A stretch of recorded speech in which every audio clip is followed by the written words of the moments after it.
चलना है। Assalamu alaikum students, how are you?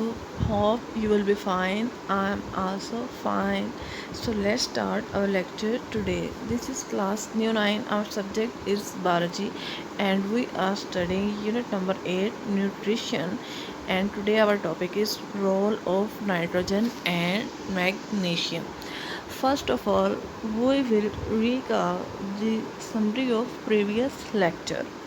तो प्रीवियस लेक्चर में हमने स्टडी किया था व्हाट इज़ न्यूट्रिशन, न्यूट्रिशन क्या है, what are the types of nutrients, nutrients क्या हैं, उनकी टाइप्स कौन कौन सी हैं, what are the macronutrients, micronutrients क्या हैं, व्हाट इज़ माइक्रोन्यूट्रिएंट्स, माइक्रोन्यूट्रिएंट्स क्या हैं, and what is their role in plants, और प्लांट्स में उनका क्या रोल है. Today we will start from the role of nitrogen and magnesium. Plants get nitrogen in the form of nitrates. जो plants हैं वो किस फॉर्म में नाइट्रोजन को लेते हैं, नाइट्रेट्स की फॉर्म में. वी नो दैट जो प्लांट्स हैं वो नाइट्रोजन को डायरेक्टली कंज्यूम नहीं कर सकते, वो डायरेक्टली इसको पार्ट ऑफ बॉडी नहीं बना सकते, तो उसकी पहले कन्वर्जन करनी पड़ती है नाइट्रेट्स में. तो नाइट्रोजन की जो है कन्वर्जन पहले किस में करनी पड़ती है, नाइट्रेट्स में. Nitrogen is major component of proteins, hormones, chlorophylls, vitamins and enzymes. So we can see that nitrogen is very important in this way because it is also component of proteins, hormones, chlorophylls, vitamins and enzymes. तो इन ये सारे ही बेहद important factors हैं, इनके बगैर जो है वो प्लांट अपनी लाइफ को प्रोसीड नहीं कर सकता.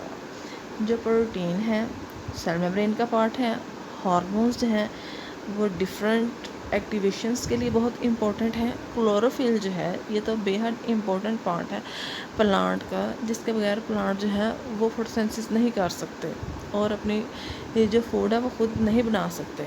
वाइटामिन्स हैं और एंजाइम्स हैं. Nitrogen metabolism is major factor in stem and leaf growth. तो अगर ग्रोथ के पॉइंट ऑफ व्यू से देखा जाए तो भी स्टेम्स में एंड लीव्स में नाइट्रोजन की मेटाबॉलिज्म बहुत ज़रूरी है. इनके बगैर लीफ की और स्टेम की ग्रोथ जो है वो नहीं होगी. So we know that excess of everything is bad. Similarly too much nitrogen can delay flowering and fruiting. जैसे कि हम जानते हैं कि हर चीज़ की जो कसरत है वो नुकसान का बायस होती है. इसी तरीके से अगर नाइट्रोजन भी है वो एक्सेस में पाई जाती है प्लांट में तो क्या कर सकती है, it can delay flowering and fruiting. Flowering यानी कि उसके अंदर फूल खिलने का प्रोसेस है जो प्लांट्स के अंदर वो डिले हो सकता है नाइट्रोजन की एक्सेस में एक्युमुलेशन की वजह से, और फ्रूटिंग भी यानी कि फ्रूट बनने का अमल भी. तो अगर इसकी जो ज़्यादती जो है वो नुकसान का बायस है, सिमिलरली नाइट्रोजन की डेफिशिएंसीज भी नुकसान का बायस है. Deficiencies of nitrogen can reduce yields. इसका सबसे पहला इफ़ेक्ट क्या होगा, यील्ड कि पैदावार कम हो जाएगी. It can cause yellowing of leaves. जो लीव्स हैं वो येलो हो जाएंगे बिकॉज जो है नाइट्रोजन नहीं होगी, क्लोरोफिल नहीं बनेगा, वाइटामिन नहीं ठीक तरह से एक्ट करेंगे, हार्मोन्स नहीं प्रॉपरली वर्क करेंगे. तो येलोइंग ऑफ लीव्स, जिस तरह के एक इंसान अगर येलो है तो इंडिकेशन होती है कि ये बीमार है. तो सिमिलरली अगर प्लांट्स में भी अगर उनके लीव्स येलो हैं तो ये इस चीज़ की इंडिकेशन है कि उसके अंदर डेफिशिएंसीज पाई जाती हैं. एंड स्टंट ग्रोथ, और जो ग्रोथ है वो भी इम्प्रॉपर होगी बिकॉज जो नाइट्रोजन है we have studied that it is very important for growth. तो अगर नाइट्रोजन नहीं होगी तो प्लांट्स की जो ग्रोथ है वो भी कंप्लीट कैसे हो सकती है. Next is role of magnesium. Magnesium is structural component of chlorophyll. We know very well that जो मैग्नीशियम है वो क्लोरोफिल के अंदर पाया जाता है. तो अगर क्लोरोफिल का स्ट्रक्चर मैग्नीशियम के बगैर कंप्लीट नहीं होता, so we can again say that अगर क्लोरोफिल नहीं होगा तो प्लांट्स फोटोसिंथेसिस को कैसे परसीड कर सकते हैं और अपना फूड कैसे प्रिपेयर कर सकते हैं. So it is important in this way. It is also necessary for the functioning of plant enzymes to produce carbohydrates, sugars and fats. तो प्लांट्स में आउटपुट कार्बोहाइड्रेट्स की, शुगर्स और फैट्स, इनकी आउटपुट या प्रोडक्शन के लिए भी मैग्नीशियम जो है वो बहुत इम्पोर्टेंट है. तो इसकी डेफिशिएंसी से प्लांट्स में क्या हो सकता है, yellowing and wilting of leaves की येलोइंग और विल्टिंग हो सकती है. यानी कि वो लीव्स जो है वो येलो होंगे, जो कि इंडिकेट करेगा कि इसके अंदर डेफिशिएंसीज हैं, और विल्टिंग वो मुरझा जाएंगे और सडनली क्या होगा, प्लांट की डेथ हो जाएगी. So magnesium is also important in this way. Next is importance of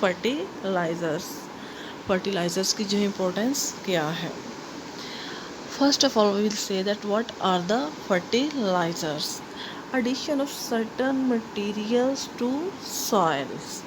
अगर हम सॉइल के अंदर वो वाली जगह पे जहाँ पे हमने क्रॉप्स उगानी है कुछ न्यूट्रिएंट्स को ऐड कर दें या कुछ मटेरियल को ऐड कर दें और उनके एडिशन की वजह से जो हम वहाँ पे प्लांट्स या क्रॉप्स उगाएं वहाँ उससे हमें डिज़ायरेबल करैक्टरिस्टिक्स मिल रही हों, तो ऐसे मटेरियल्स को हम कहेंगे फर्टिलाइज़र्स. फॉर एग्जांपल एक नॉर्मल टाइप की सॉइल है, वहाँ पे आपने क्रॉप्स उगाई तो उनकी इतनी बेहतरीन यील्ड नहीं थी और क्वालिटी भी उनकी इतनी अच्छी नहीं थी.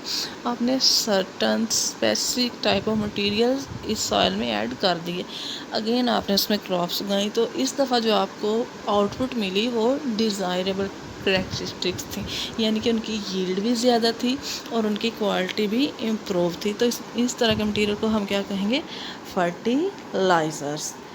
That cause faster growth and more attractive flowering. इसके नतीजे में क्या होगा, इस फर्टिलाइजिंग सॉइल के जो हमें कौन सी डिज़ायरेबल करैक्टरिस्टिक दे सकती है, फास्टर ग्रोथ. पौधे जो हम बहुत तेज़ी के साथ बड़े हो जाएंगे, एंड मोर अट्रैक्टिव फ्लावरिंग, और जो उनके अंदर फ्लावरिंग ज़्यादा खिले हुए, उनके ज़्यादा प्रोमिनेंट कलर और ज़्यादा एक्सपेक्टेड रिजल्ट्स होंगे. नेक्स्ट है क्लासिफिकेशन. अब जो फर्टिलाइज़र्स हैं वो हमारे पास दो तरह के होते हैं, ऑर्गेनिक एंड इनऑर्गेनिक. तो फर्स्ट ऑफ ऑल हम विल से ऑर्गेनिक फर्टिलाइज़र्स कौन से हैं, rock phosphate, elemental sulphur and gypsum. तो आपने स्टूडेंट शॉर्ट क्वेश्चंस के पॉइंट ऑफ व्यू से ये बात याद रखनी है कि ऑर्गेनिक फर्टिलाइज़र्स कौन से हैं, rock phosphate, elemental sulphur and gypsum. ये किस तरह से ऑर्गेनिक है, because these are not chemically modified, क्योंकि इनमें केमिकल मॉडिफिकेशन किसी भी किस्म की नहीं की जाती. नेक्स्ट है organic fertilizers.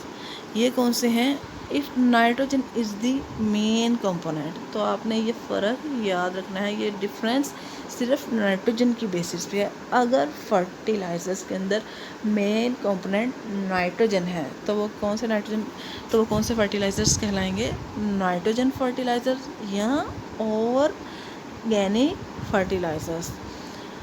Most inorganic fertilizers dissolve readily in water and are immediately available to plants.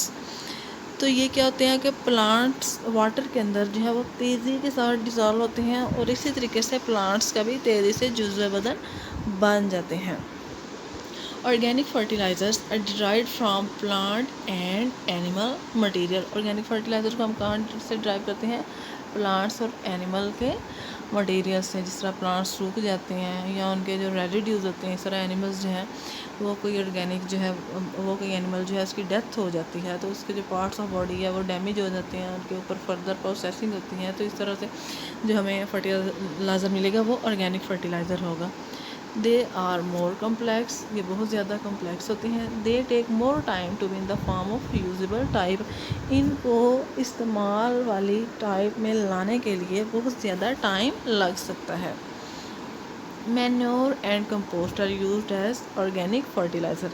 Manure और कंपोस्ट क्या है, अगर किसी जगह पे कोई एनिमल है उसकी डेथ हो जाती है और इसके अलावा प्लांट्स हैं वो भी जो उनके दिखाया जाते हैं रेजिड्यूज़ होते हैं, ये सारे आपस में मिलते हैं, इनके आपस में जो है वो बैक्टीरियाज वगैरह के रिएक्शंस होते हैं और एनवायरनमेंट के इन पे इफ़ेक्ट होते हैं, तो ये आपस में मिक्स हो के प्लांट्स रेजिड्यूज़ एनिमल रेजिड्यूज़ जो हैं मैन्योर्स वगैरह जो इनके एनिमल्स के डंग और रेजिड्यूज़ होते हैं ये मिल के एक कंपोस्ट बना लेंगे, तो इनको ऑर्गेनिक फर्टिलाइजर्स के तौर पे यूज़ किया जाता है।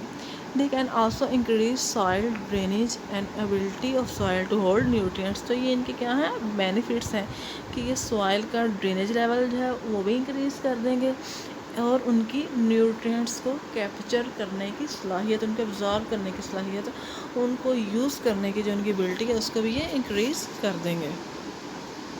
So this was about today's lecture. I hope students you must have understand this lecture very well. Still, if you have any confusion related to this lecture, you can contact me and ask the questions. Thanks students. Take care.